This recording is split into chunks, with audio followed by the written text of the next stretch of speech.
It's okay to DJ without lights. It's okay. You don't have to bring lights every time you DJ. You don't.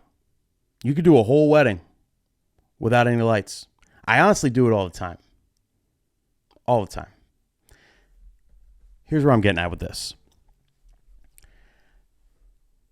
I've been getting couples lately, seeing more and more, right? You see like couples kind of evolve, over the years, couples start, saying, hey, we don't want line dances. Couples start asking, do you play the whole songs? Couples start asking, do you mix? Do you blend? These little questions that couples never asked in the past, but from experience and just as like, the world is pushing forward, the new questions come up. One of the new questions that's come up recently that I've been at, couples have been asking me is, what kind of lights do you use? Do you use like the blinky flashy lights?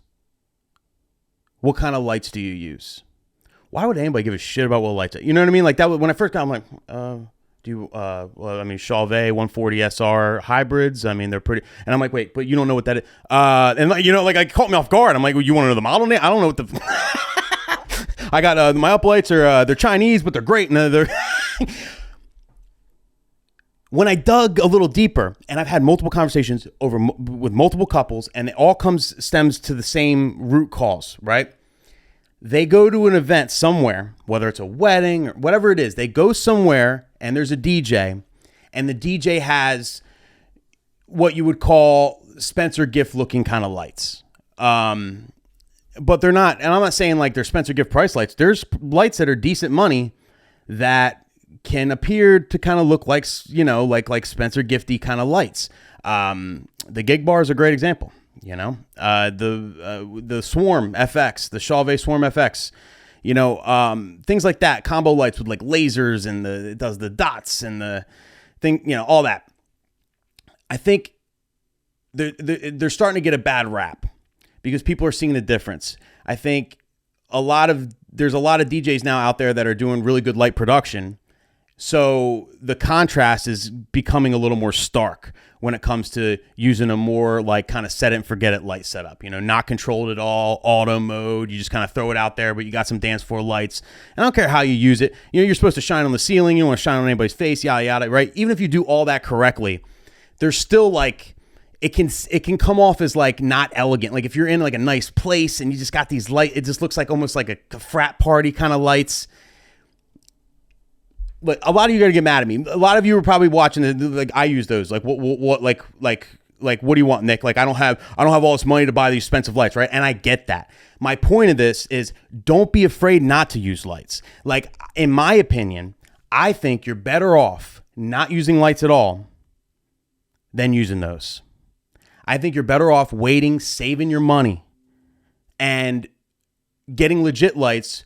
Or at least if you're going to use lights, if you're going to include some lights, do like a wash effects. Like do more wash where it's like more, even that like is not the best idea because it's just so like scattered and all over the place. But like it's still better than the dots and the lasers, and they can affect pictures too.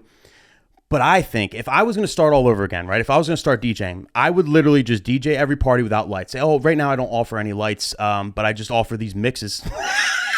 And I would DJ my weddings either without lights or maybe they'll bring in lights from outside sources, and I'd save up my money and then I'd invest in uplights first. I'd get uplights first. And then when they say, hey, do you have lights? Yeah, I offer uplighting. Uplighting is cool because, and then you sell it, it goes around the whole room. So like during dinner and downtime, you got a cool ambiance in the room. Here's some before and after pics, but then we live control them, for DJing. And then I would live control the lights, but like, that's the first thing I would invest in, like a set of uplights, even if it's only like, 15, 12, 16, not like, you don't need 30 up front, just a couple, but at least it's more of a wash effect. It's going to look great in the room. It's going to look great in any ballroom, whether you're, like super nice or whatever, or it can make the ugliest ballroom look nice. But then you live control them. There's still dance floor lights, but you're not doing any of the gimmicky stuff, because that can, it can hurt your perception too.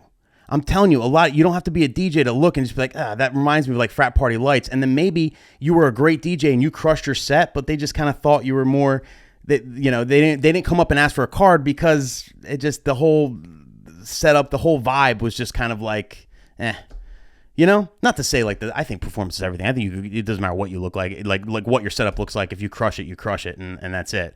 So I mean, never mind. But you know what I'm saying. Don't waste your money on stuff like gig bars and all that. If you're doing weddings, if you're primarily doing weddings and higher end functions, or you're trying to get into that, don't even waste your money. Save your money. Get a set of uplights first, and then like if you want to do like spotlights, things like that. Save your money and get the real ones, like the powerful ones. I mean, Ben just offered. I'm interested in this Maverick Force 4. He said or something, and he said that's crazy. I'm gonna actually check that out. But like bigger spot, the Chauvet, the big stuff, not the little stuff. That's more because the little stuff can still look like Spencer Gift. You know what I mean? Like save your money, get the real stuff, invest in the real stuff. You can include it in your package, however you want to do your business. I don't know. That's none of my business. We do it a la carte, so you kind of like pick and choose what you want. But don't waste your money on the shitty shit. And don't use the shitty shit. You're better off with no lights than using the shitty shit. Trust me. If you don't have any lights, then there's nothing else for them to judge on you except for, I guess, your setup and your performance. There's nothing else. You're not giving anything. You're not putting anything out there that they can say, oh, that's kind of, I don't really like that. You know what I mean? Like, don't give anybody a reason to turn their nose at you. Because more and more people are mentioning this, and I dig, and they're like, yeah, well, and they start describing a gig bar. They literally describe a gig bar to the T. It was like this T, and I had these things, and it's just, and the laser got in my eye, and they were all over the tablecloths, and then like my photographer said, literally, they describe a gig bar, and then they talk about all the, I'm like, holy shit, like these clients are getting smart. And I'm in a progressive area. Okay, you could be in the Midwest and no one gives a shit yet in the Midwest, but it's coming. And everything I say, there's always somebody out in the Midwest that are saying like, you're wrong. I still play line dances. I still do this. I still do that. And you're wrong, Nick. It still works out here.